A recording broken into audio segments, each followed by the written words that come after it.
পর্যটকদের অসচেতনতায় নষ্ট হচ্ছে সুনামগঞ্জের তাহিরপুরের পর্যটন এলাকার পরিবেশ।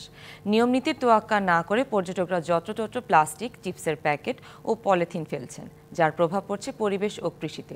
এছাড়া শব্দ দূষণ ও ইঞ্জিন চালিত নৌকার কারণে মাছের বিচরণ বাধাগ্রস্ত হচ্ছে, কমছে পাখি।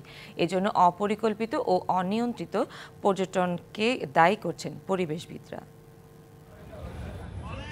পানিতে এরকম কোল্ড ড্রিঙ্কসের বোতল, জুসের প্যাকেট, কাচের বোতলে সয়লাব অন্যতম পর্যটন স্পট সুনামগঞ্জের তাহিরপুরের টেকেরঘাট এলাকা। নৌকা থেকে পানির বোতল, চিপস, বিস্কুটের প্যাকেট, পলিথিন সহ প্লাস্টিক বর্জ্য ছুঁড়ে হাওরের প্রকৃতি, পরিবেশ ও জীববৈচিত্র্যের ক্ষতি করছেন পর্যটকরাই। পানি শুকিয়ে গেলে হাওরের এই জমিগুলোতেই ফসল চাষ করেন কৃষক। তবে এসব বর্জ্য পানিতে না পচে দীর্ঘদিন অক্ষত থাকায় নষ্ট হচ্ছে ফসলি জমি। প্লাস্টিকের দূষণ ছাড়াও শব্দ দূষণ ও ইঞ্জিন চালিত নৌকার অবাধ চলাচলে হাওরে নষ্ট হচ্ছে মাছের বিচরণ ক্ষেত্র, কমছে পাখি। হাউসবোটগুলোতে যে পরিবেশ দূষণের যে মেইন কারণটাই হচ্ছে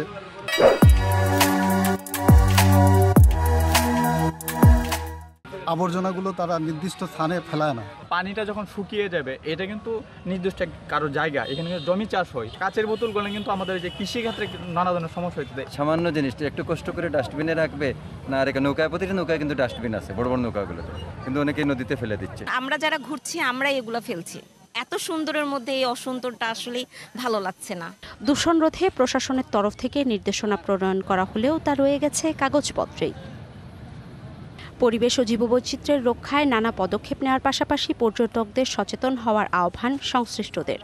এ ধরনের পরিবেশ দূষণ বা কোনো রকম ঝামেলা যাতে টুরিস্টরা না করে, নিজেদের অবস্থান থেকে প্রত্যেকের নিজেদেরই সতর্ক হওয়া উচিত।